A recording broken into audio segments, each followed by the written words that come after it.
inyong lahat.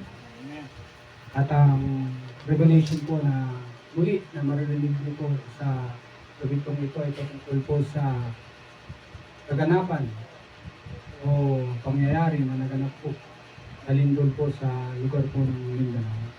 Ang tanong ay, bakit ito pinapahintulutan ng ating Panginoong Diyos sa mga pangyayari po ito? Meron pong tatlong dahilan dito po sa Biblia kung bakit pinahayaan ng Diyos ang mga kalamidad kagaya ng lindol. Number 1, palatandaan ng mga huling araw at pagdating ng ating Panginoong Jesucristo. Yun po yung minsan na dahilan kung bakit pinapahintulutan po ng ating Panginoong Jesucristo, ng ating Panginoong Diyos, ang mga ganitong kalamidad upang i-remind ang lahat po ng mga tao na nabubuhay po dito sa ibabaw ng mundo na isa rin pong itong sign ng pagbabalik po ng ating Panginoong Jesucristo. At meron po dito sa Biblia, sa Mateo chapter 24 verse 8 na isang propesiya ng ating Panginoong Jesucristo na mababasa po dito sa Mateo na sinabi po niya na maglaban ang mga bansa at gayon din ang mga kaharian. Magkakaroon ng taggutom at lilindol sa maraming lugar. Ang lahat ng mga ito ay pasimula pa lamang ng mga paghihirap na tulad sa isang babaeng manganganak. At ganoon din ang isinulat ni Apostol Lucas dito sa Lucas chapter 20 verse 11 na nakalagay at nakasaad, magkakaroon ng malalakas na lindol, mga tagutom at mga sabot sa iba't ibang dako. Magkakaroon din ng mga kakilakilabot na bagay at mga dakilang tanda mula sa langit. Yan po yung mga salita po ng Diyos dito po sa Biblia na nagpapatunay na magkakaroon po ng mga pangyayari o kaganapan na katulad nga po ng lindol. At yung nga po ay sign na malapit na pong bumalik ang ating Panginoong Jesucristo. At pinapaalala sa lahat po ng tao na nabubuhay po dito sa daigdig na mga kaganapan pong ito ay isa pong babala at paalala sa lahat po ng tao na ang lindol po ay isang babala po ng Diyos sa mga tao. Amen? At maliwanag na sinabi ng Panginoong Jesucristo na magkaalindol sa iba't ibang dako. At ibig sabihin ng magkakalindol sa iba't ibang dako, kahit saang parte ng lugar, bansa, ay magkakaroon ng lindol. Lahat ng bansa ay makakaranas nito. Lahat ng lugar ay makakaranas nito. At hindi lamang po yun na maliwanag na sinabi sa Lucas chapter 20 verse 11 na magkakaroon ng malalakas na lindol. Hindi lamang po lindol, kundi magkakaroon din po ng taggutom. Hindi lamang po magkakaroon ng taggutom, magkakaroon din po ng mga salot sa ibang-ibang dako. At magkakaroon din ng mga kakilakilabot na bagay at mga dakilang tanda mula sa langit. Ibig sabihin ng mga propesiyang ito ng Panginoong Jesucristo dito po sa Lucas 20:11 na nagpapatunay na magkakaroon ng mga ganitong kalamidad. At nire-remind ngayon ng Lord na salita niya pong ito upang ang tao po ay makaalala na ang Diyos po ay mayroon pong itinakdang mga propesiya katulad po ng mga kaganapang pong ito.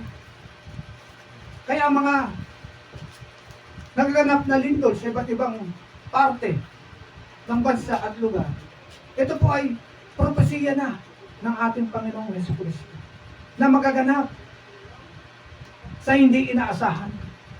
Amen? Amen. Yung kaganapan po ngayon sa bansang Pilipinas doon sa lugar po ng Mindanao, yun po ay hindi po inaasahan ng lahat po ng tao na naroon sa lugar po na yun. Walang mag-expect na darating yung ganung kalakas na lindol. At yun nga po ay bigla na naganap sa dakong lugar na yun. Bakit? Yun nga po ay isang tanda at babala ng Panginoon sa lahat ng taong nakatala po doon. Na nire-remind niya na merong Diyos na kayang mag-control ng lindol. Merong Diyos na kayang mag-control ng lahat ng mga bagay na kalamidad na mangyayari sa mundong ito. At nire-remind din ang tao sa lugar na yon na malapit na po siyang bumalik at dumating. Hindi yan pahihintulutan ng Lord na maganap sa isang bayan, sa isang bansa, kung wala pong ipapaalala o walang ipinapaalala ang Diyos. At maaari, kung bakit nangyari po yun, maaari ang mga tao po doon ay naging abala sa pamumuhay po nila at nabaliwala ang Diyos sa bayan na yun. O hindi man, merong mga ibang kaparaanan o kaabalahan na ginagawa ang mga tao sa bayan na yun kung bakit nagkaroon po ng kalamidad dahil doon po doon. Ang Diyos lamang po ang nakakalam at nakakabatid kung bakit naganap po yun. Pero yung lindol po, ay talaga pong magaganap yun sa bawat bansa, sa bawat bayan, at sa bawat lugar. Dahil hindi pa po tayo isinisilang. Tayong mga tao sa generation pong ito ay dito sa Mateo 24:7 and 8 at sa Lucas 20:11 ay sinabi na ng Panginoong Jesucristo na magkakaroon po ng mga lindol po doon. At hindi lamang po lindol, magkakaroon po rin ng taggutom. Kaya pagkatapos po ng lindol, ay magkakaroon po yun ng kasunod na taggutom. Bakit po? Dahil maaaring naapektuhan po doon yung tubig, yung mga pananim. At hindi lamang po yun, yung supply ng power ng kuryente. At dahil sa ganung situation at kalagayan, malaking epekto po yun sa buhay ng tao. At hindi agad makaka-recover ang tao. Lalo na doon sa mga nakaranas ng malakas na pagkuga at paglindol. Lalo na doon sa nabiktima ng pagguho ng mga bahay. At marami nga po tayong napanood. Na yung isang barangay nga po ay halos baksak, giba ang kanilang mga bahay. Hindi lamang po yun, nagkaroon ng mga landslide. At yung mga sapa ay natuyo yung mga tubig. At nagkaroon nga po ng tsunami, pero hindi naman po ganun kalaki. Pero ito nga po ay palatandaan ng mga huling araw at pagdating ng ating Panginoong Hesukristo. Kaya nire-remind po ang lahat po ng tao na kailangan ng lahat po ng tao ay maging handa. Lalo na sa mga ganitong kalamidad. Dahil ang lindol po ay wala pong palatandaan kung kailan po siya mangyayari. Agad-agad po ito na sumisipot at nagaganap. Nang walang kayang mag-detect ng isang high-tech na gamit para malaman na ito ay darating. Hindi katulad po ng bagyo. Hindi katulad po ng mga pagputok ng bulkan. Meron po siyang mga sign at palatandaan na magaganap. Pero ito pong lindol ay agad-agad.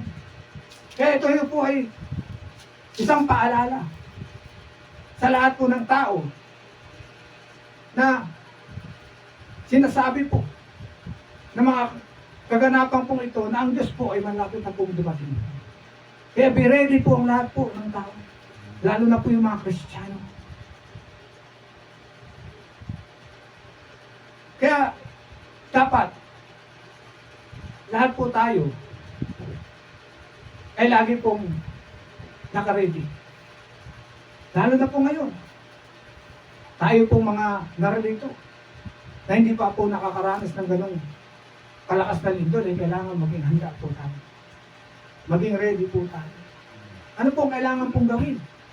Kailangan po magbalik loob sa Diyos. mag-pray sa Diyos. At pinaka-power po dito talaga, yung pakikipagrelasyon sa Diyos. Kahit dumating man ito, meron kang kapayapaan. At hindi ka agad-agad mababalik siya at mababahala kung sakali makaranas ka nito. Dahil alam mo na magaganap ito sa hindi inaasahang oras at araw at panahon. Ano po yung sabi? Bakit ito pinapahintulutan ng Diyos? Yun po yung number 1, palatandaan ng mga huling araw at pagdating ng ating Panginoon Jesucristo. Number 2, bakit pinapahintulutan ng Panginoong Diyos na magkaroon po ng lindol? Paalala po ito at pag-remind nga sa lahat po ng tao. Paalala na hindi permanente ang mundo. Sabi po sa Hebreo 12:26 hanggang 27, dahil sa kanyang tinig nayanig doon ang lupa. Ngunit ipinangako niya ngayon, minsan ko pang yayanigin, hindi lamang ang lupa, pati na rin ang langit. Ang mga salitang minsan pa ay maliwanag na nagkasabing aalisin ang mga nilikhang nayayanig upang manatili ang mga bagay na hindi nayayanig. Kailan po mangyayari ito? Kailan po mangyayari ang isinulat po ni Apostol Pablo dito po sa mga taga-Hebreo? Dito po meron pong isinulat si Apostol Pedro sa unang Pedro chapter 3 verse 10 hanggang 11 na sinasabi po rito, ngunit ang araw ng Panginoon ay darating tulad ng isang magnanakaw. Sa araw na iyon, ang kalangitan ay biglang mawawala kasabay ng isang malakas na ugong. Matutupok ang araw, buwan, at mga bituin, ang mundo at ang lahat ng mga bagay na naririto ay mawawala. At dahil ganito ang magiging wakas ng lahat ng bagay, mamuhay kayo ng may kabanalan at sikapin ninyong maging makadiyos. Inuulit ko, ang lahat ng kaganapan na katulad ng kalamidad na lindol ay hindi po sabi lamang at hindi po gawa-gawa. Kundi ito po ay naka-propesiya dito po sa Biblia. Kaya wag na po tayong magtaka kung mayroon pong mga lindol na malalakas na nagaganap sa bawat bansa at sa bawat bayan at sa bawat lugar. Dahil hindi lamang po lindol na ganun kalakas ang magaganap pagdating pa ng mga araw. Kundi sabi po rito sa Hebreo 12:26 hanggang 27, dahil sa kanyang tinig, nayanig noon ang lupa. Ngunit pinangako niya ngayon, minsan ko pang yayanigin, hindi lamang ang lupa, pati na rin ang langit. Hello! Hindi lamang raw po lupa ang ipahintulad ng Panginoong Diyos na yanigin, maging ang langit, maging ang universe ay yayanigin niya. At yung nga po yun, pinatunayan po yun ni Apostol Pedro dito sa unang Pedro chapter 3 verse 10 na sinasabi po rito, ngunit ang araw ng Panginoon ay darating tulad ng isang magnanakaw. Sa araw na iyon, ang kalangitan ay biglang mawawala. Kasabay ng isang malakas na ugong. Matutupok ang araw, buwan, at mga bituin. Ang mundo at ang lahat ng mga bagay na naririto ay mawawala. Kaya, sabi po, kaya po pinapahintulutan ng mga bagay po na yan, na mga pangyayari tulad ng lindol, paalala na hindi permanente ang mundo. Kaya tayo pong lahat ng tao na rito, huwag po tayo mag-expect na mananatili ang mundo pong ito. Tutupukin, mawawala, yayanigin. Hindi lamang po ang earth, maging ang universe na maliwanag na sinabi ni Apostol Pedro sa 2 Pedro na Matutupok ang araw, buwan, at mga bituin. Tingnan nyo, maging ang araw, maging ang buwan, at bituin, at ang mundo, ang earth, ay mawawala. Hello!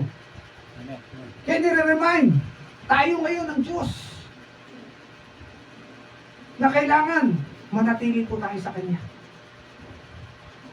Lagi po tayong magbigay ng buhay para sa Diyos. Dahil hindi nga natin alam kung kailan magaganap at mangyayari ang mga narinig niyo pong salita ng Diyos. Pero mas maganda na po yung ngayon na paalalahanan po kayo upang sa ganun mangyari man itong mga propesiyang ito, hindi na po kayo magulat at mabigla. Alam niyo na po. Kaya yung nangyari po doon po sa lugar po ng Mindanao ay isang pag-remind sa lahat po ng tao doon na kailangan sila ay magbalik loob nasa ating Panginoong Diyos. And number 3, bakit pinapahintulutan ng Panginoong Diyos ang mga sakunang ganito katulad ng lindol? Para nga po sa pagsisisi at pagbabalik loob sa ating Panginoong Diyos. Sabi sa 2 Chronica, chapter 7:14, kung ang bayan kong tinawag sa aking pangalan ay magpakumbaba, manalangin, hanapin ako, at talikuran ang kanilang kasamaan. Diringgin ko sila mula sa langit. Patatawarin ko ang kanilang kasamaan at pagagalingin ko ang kanilang lupain. Hello! Yan po yung dahilan kung bakit pinapahintulutan po ng Panginoong Diyos ang lindol. Para magsisi ang lahat ng tao na nabubuhay po dito sa ibabaw ng mundo. Yan po yung kung bakit inuuga, niyayanig ng lindol ng isang bayan. Para yung tao i-remind sa kanilang mga kasalanan at pagkakamali na nagagawa sa paningin ng ating Panginoong Diyos. Dahil ang tao po ay madaling makalimot. Kaya sa pamamagitan ng lindol, ng mga sakuna, tulad ng mga bagyo at pagputok ng bulkan, nire-remind ng tao na magsisi, magbalik loob sa Diyos. At ang Diyos nga po ay mabuti, na sinasabi sa 2 Chronica, na handa siya na magpatawad sa lahat ng tao na handang talikuran yung kasalanan. At sinabi niya rin dito sa Gawa, chapter 3, verse 19, na magsisi kayo at magbalik loob sa Diyos upang patawarin kayo sa inyong mga kasalanan. At ganoon din, yung sinabi ni Propeta Isaias, sa Isaias 55, chapter 55, verse 7, na sinabi, talikuran ng masama ang kanyang masamang pamumuhay at magbalik loob sa Panginoon at kaawaan niya siya. Bumalik sa ating Diyos sapagkat siya ay saganang magpatawad. At ganoon din ang isinulat ni Apostol Juan sa unang 1, chapter 1, verse 9. Kung ipinapahayag natin ang ating mga kasalanan, tapat siya at makatarungan na patatawarin tayo sa ating mga kasalanan at lilinisin tayo sa lahat ng kalikuan. Yan po yung gusto ng Diyos na mangyari kung bakit pinapahintulutan niya po ang lindol na maganap sa isang bayan. Para yung tao po ay magbalik loob po sa Kanya. Reminders po ng Diyos po ito sa lahat ng tao. Mapakristyano man o hindi. Kaya, huwag po tayong magalit, magtampo, mag-inanakit sa Diyos kung nakakaranas po tayo ng ganitong mga pangyayari. Katulad ng lindol. Ang Diyos po ay nagbibigay po ng ganitong karanasan sa buhay ng isang tao para nga po siya ay magbalik loob sa Diyos. Hindi po yung gagawin ng Diyos kung wala pong dahilan. At alam niya ang hangganan ng isang tao. Pero mayroong mga batayan ang Diyos sa kanyang salita. Kung sakali man na maganap yun, mapalad ka. Mapalad tayo dahil nagpapakita na ang Diyos ay naroroon sa buhay mo at naroroon sa bayan na yun. Bakit? Dahil handa siyang mag-remind sa mga ganong mga pangyayari at kaganapan na magaganap para ang tao po ay muling magbalik loob sa Kanya. Kaya ang lindol po ay hindi po maaasahan. Hindi inaasahan kung kailan po siya magaganap at darating. Ang mga propesiya po na narinig po ngayon ay magaganap po yan. Hindi pa nga po nagaganap yung sinulat ni Apostol Pedro na yung araw, yung buwan at mga bituin ay matutupo. And lastly, meron po dito po sa Revelation, sa pahayag, na hindi pa po nagaganap din dito po sa mundo pong ito. At ito pong sinulat po ni Apostol Juan dito po sa Revelation.